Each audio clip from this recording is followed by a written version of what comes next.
Documentaire événement ce jeudi 27 octobre 2022, sur C8.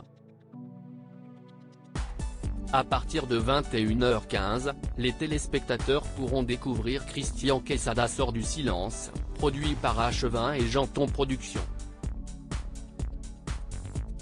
Pour l'occasion, l'ancien champion des 12 coups de midi, qui a été condamné à 3 ans de prison pour corruption de mineurs et détention et diffusion d'images pédopornographiques en 2020 et qui a récemment fait son retour en prison durant 1 mois, s'est confié aux équipes de Guillaume Janton.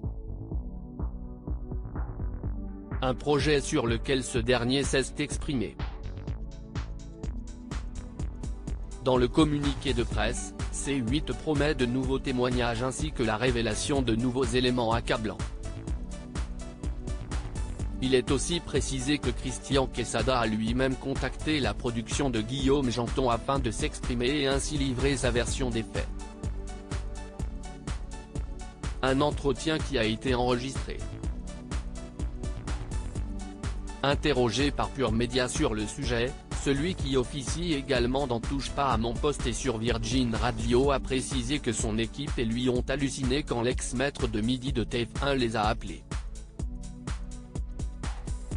Même si on a fait des documentaires qui sont justes journalistiquement, il aurait pu ne pas être très content qu'on médiatise l'affaire. Il a dénoncé un lynchage médiatique de la part de tout le monde, pas que de nous. Il nous a parlé pendant 1h30. Déjà, il parle. On ne peut pas lui reprocher de se cacher. Mais je me suis dit que le mec veut être exposé quoi qu'il arrive, a-t-il déclaré. Guillaume Janton a ensuite dévoilé que Christian Quesada répondait à toutes les accusations et à tous les témoignages. Il répond sur les faits. Il donne des informations sur les gens qu'il a rencontrés en prison. On avait déjà fait 3 documentaires sur Christian Quesada. Je pensais qu'on avait tout raconté. Finalement, il y a encore des rebondissements, a-t-il poursuivi.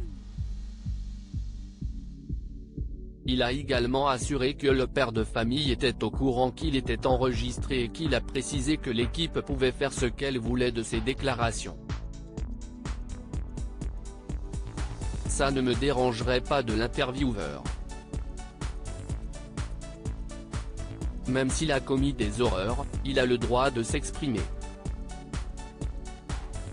Il faut le confronter à ce qu'il a fait, a-t-il avoué.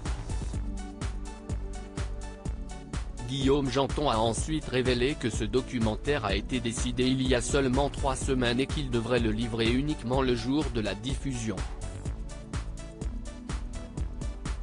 Un résultat à découvrir ce soir.